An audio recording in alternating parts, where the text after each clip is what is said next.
গতকাল রাতে বেশ দেরি হয়ে গেছিল। আমি বারান্দায় বসে তারা দেখছিলাম। ছেলে এসে পাশে বসল।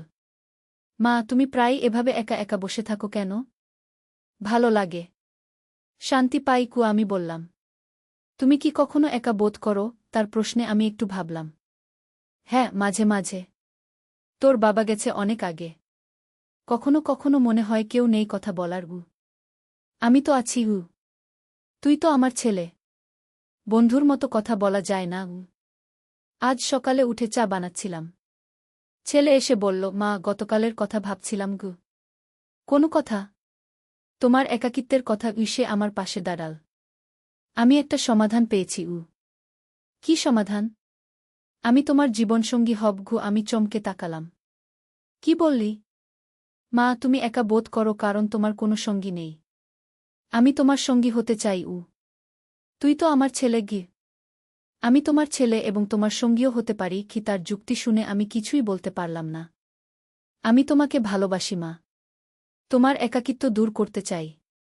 বিয়ে করো আমাকে। কিন্তু কোনো কিন্তু নেই। সে আমার হাত ধরল।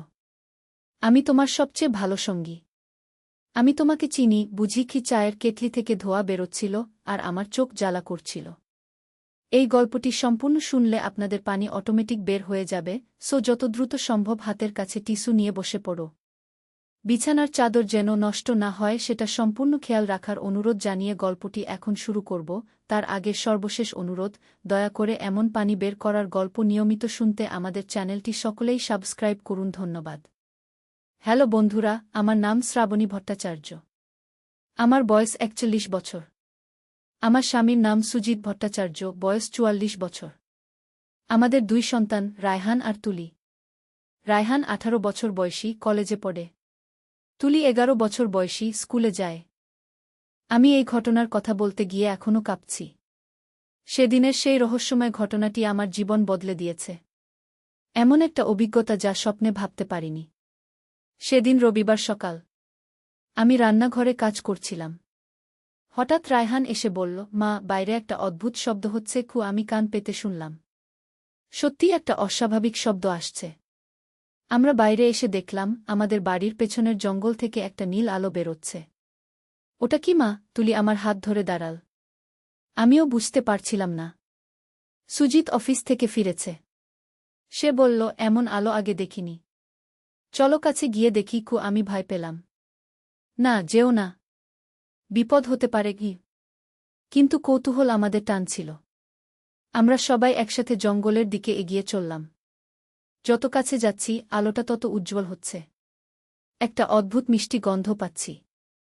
জঙ্গলে ঢুকে প্রায় ৫ মিনিট হাঁটার পর দেখলাম একটা পুরনো কুজো। কুজোর মুখ থেকে নীল আলো বেরোচ্ছে। এ তো আগে ছিল না, সুজিত বলল। এই জায়গায় কখনো কুজো দেখিনি। রায়হান কুজোর কাছে গেল। মা, এখানে একটা সিঁড়ি আছে। নিচে যাওয়া যায়। আমি তাড়াতাড়ি তাকে টেনে নিয়ে এলাম। না, নিচে যাবি না। কে জানে কি আছে। কিন্তু তুলি বলল, মা, আমি একটা কণ্ঠস্বর শুনতে পাচ্ছি। কেউ ডাকছে। আমরা সবাই কান পাতলাম। সত্যিই একটা মিষ্টি কণ্ঠস্বর ভেসে আসছে। সাহায্য চাই। সাহায্য চাই। কেউ আটকে আছে, সুজিত বলল। আমাদের সাহায্য করতে হবে। আমি রাজি হলাম না। না, এটা কোনো ফাঁদ হতে পারে। বাড়ি চলো। কিন্তু সেই কণ্ঠস্বর আবার ভেসে এলো।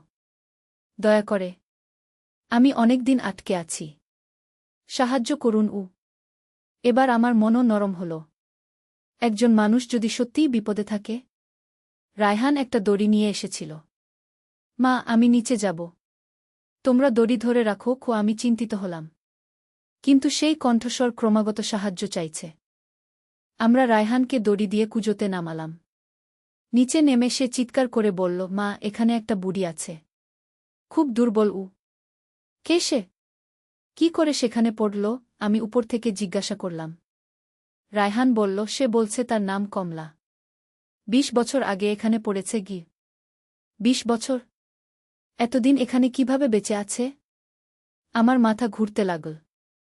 তাড়াতাড়ি তাকে উপরে নিয়ে এসো। রায়হান বুড়িকে দড়ি দিয়ে বেঁধে উপরে তুল। আমরা সবাই মিলে তাকে টানলাম। একজন শীর্ণকায় বুড়ি। তার চোখ দুটো উজ্জ্বল নীল, ঠিক কুশোর আলোর মতো। ধন্যবাদ, সে কাপা কণ্ঠে বলল। আমি অনেকদিন এই মুক্তির অপেক্ষায় ছিলাম। কি তার পোশাক পুরনো কিন্তু ছেঁড়া নেই। কিভাবে সম্ভব? আমি তাকে জল দিলাম। সে পান করার পর বলল, তোমরা আমাকে উদ্ধার করেছ। এর বিনিময়ে তোমাদের একটা উপহার দেব। সে তার পকেট থেকে একটা ছোট নীল পাথর বের করল। এটা একটা ইচ্ছাপূরণকারী পাথর।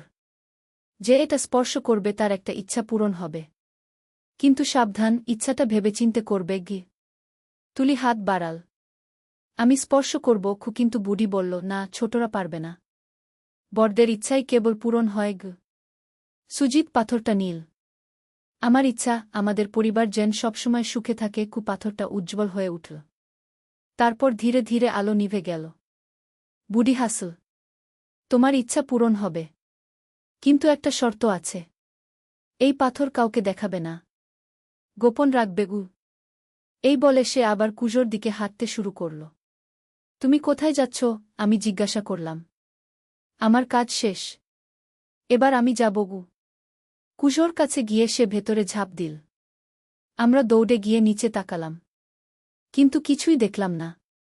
কুজোর তলা দেখা যাচ্ছে না, শুধু গভীর অন্ধকার। মা, বুড়ি কোথায় গেল? তুলি আমার হাত টানল। আমিও বুঝতে পারছিলাম না মানুষ কিভাবে এভাবে অদৃশ্য হয়। হঠাৎ কুজোর আলো নিভে গেল। চারদিক স্বাভাবিক হয়ে এলো। মনে হচ্ছে কিছুই হয়নি, কিন্তু সুজিতের হাতে পাথরটা আছে। বাড়ি ফিরে আমরা সেই রহস্যময় ঘটনার কথা ভাবছিলাম। এটা কি স্বপ্ন ছিল নাকি বাস্তব?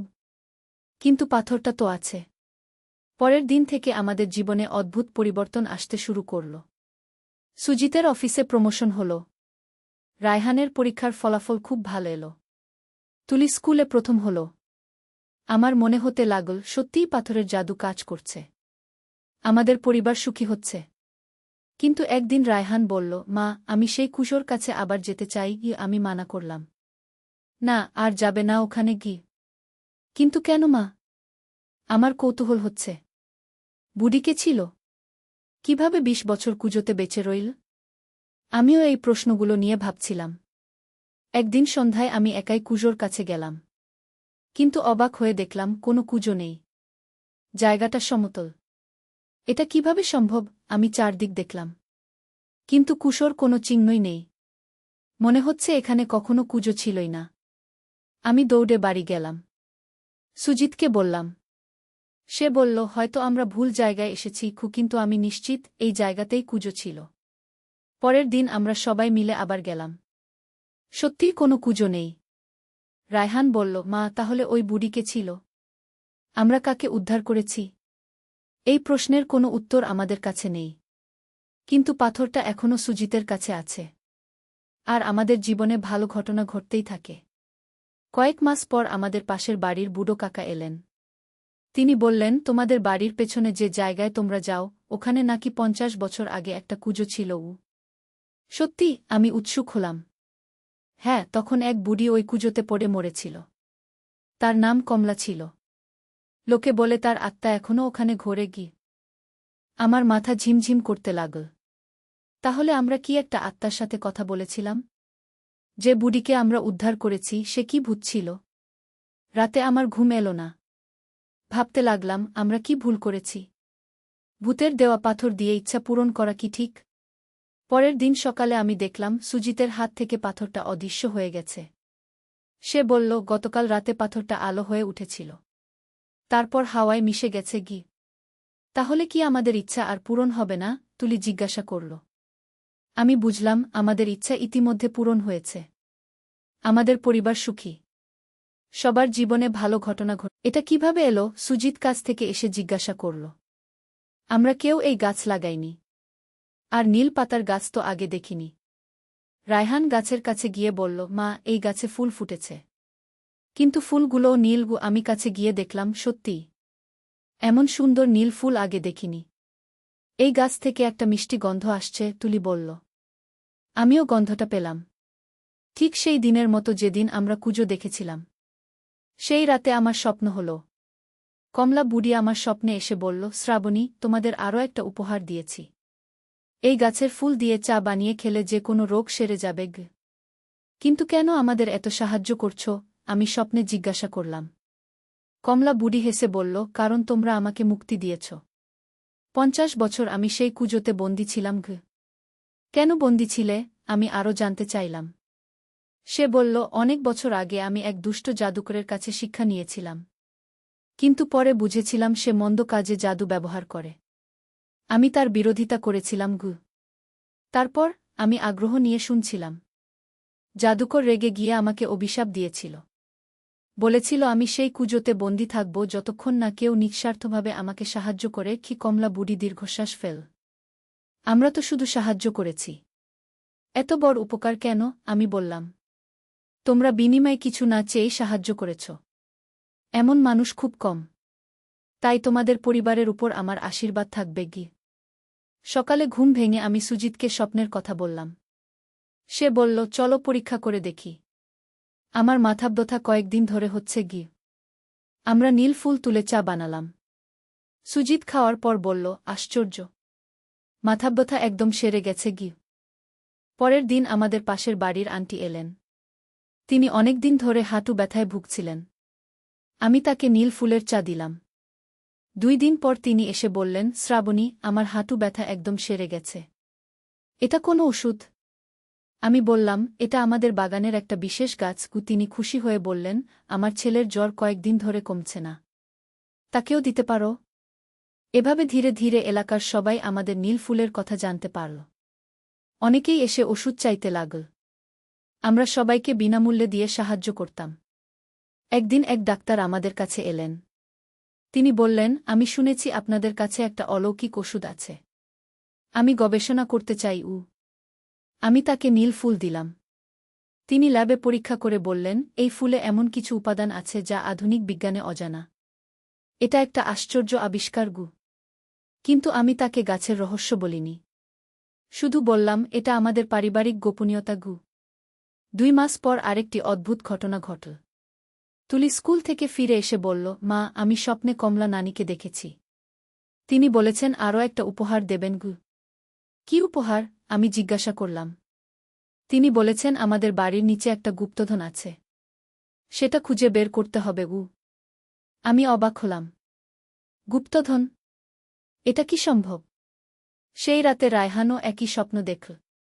সকালে সে বলল, মা, কমলা নানি বলেছে বাড়ির পেছনের কোণে খুঁড়তে 3 ফুট নিচে একটা কলস পাওয়া যাবে। সুজিত প্রথমে বিশ্বাস করল না। কিন্তু আমরা সবাই একসাথে খুঁড়তে শুরু করলাম। সত্যিই 3 ফুট নিচে একটা পুরনো মাটির কলস পেলাম। কলস খুলে দেখলাম ভেতরে অনেক পুরনো সোনার মুদ্রা। সাথে একটা চিঠি। চিঠিতে লেখা ছিল, এই অর্থ দিয়ে গরিবদের সেবা করো, তাহলে আরও বরকত পাবে। আমরা বুঝলাম কমলা বুড়ি চায় আমরা যেন এই অর্থ মানুষের কল্যাণে ব্যবহার করি। আমরা সিদ্ধান্ত নিলাম একটা ফ্রি মেডিকেল ক্যাম্প করব। আমাদের নীল ফুলের ওষুধ দিয়ে গরিব মানুষদের সেবা করব। ক্যাম্পের দিন অনেক মানুষ এসেছিল। আমরা সবাইকে বিনামূল্যে চিকিৎসা দিলাম। যাদের অপারেশন লাগত তাদের হাসপাতালে পাঠালাম। খরচ আমরা দিলাম। এই কাজ করতে গিয়ে আমাদের মনে অনেক শান্তি পেলাম। মনে হলো আমরা সত্যিই ভালো কিছু করছি। কয়েক মাস পর আরও একটা অদ্ভুত ঘটনা। রায়হান কলেজ থেকে ফিরে এসে বলল, মা, আজ আমার ক্লাসে একটা নতুন মেয়ে এসেছে। তার নাম কমলা। আমার হৃদযন্ত্র প্রায় থেমে গেল। কমলা? তার বয়স কত? 18 বছর। কিন্তু মা, ওর চোখ দুটো একদম নীল, আমাদের কুজোর আলোর মতো। আমি চমকে উঠলাম। এটা কি সেই কমলা বুড়ির কোনো সম্পর্কিত? পরের দিন আমি রায়হানের সাথে কলেজে গেলাম। মেয়েটিকে দেখে আমার মনে হলো চিনি চিনি। তার চেহারায় সেই বুড়ির ছাপ। আমি তার সাথে কথা বললাম। সে বলল, আন্টি, আমি এতিম। কোনো আত্মীয় নেই। একটা আশ্রমে থাকি। আমার মন খারাপ হয়ে গেল। এত সুন্দর মেয়ে একা। আমি বললাম, তুমি চাইলে আমাদের বাড়িতে থাকতে পারো। কমলা খুশি হয়ে রাজি হল। সে আমাদের বাড়িতে এসে থাকতে শুরু করল। অদ্ভুত ব্যাপার হলো, সে এলে আমাদের বাড়িতে আরও শান্তি এসেছে। কমলা রান্নায় খুব দক্ষ। সে যে খাবার বানায় খেতে অনেক সুস্বাদু। আর সে আমাদের নীল ফুলের গাছের খুব ভালো যত্ন নেয়া। একদিন কমলা আমাকে বলল, মা, আমি ছোটবেলায় স্বপ্নে একটা বুড়ি দেখতাম। তিনি বলতেন একদিন আমি আমার আসল পরিবার খুঁজে পাব। আমার চোখে জল এসে গেল। আমি বুঝতে পারলাম কমলা বুড়ি এই মেয়েটিকে আমাদের কাছে পাঠিয়েছে। এভাবে কমলা আমাদের পরিবারের সদস্য হয়ে উঠল। রায়হান আর কমলা ভালো বন্ধু হয়ে গেল। তুলিও তাকে দিদির মতো মানে। আরও 6 মাস পর আরেকটা বিস্ময়কর ঘটনা।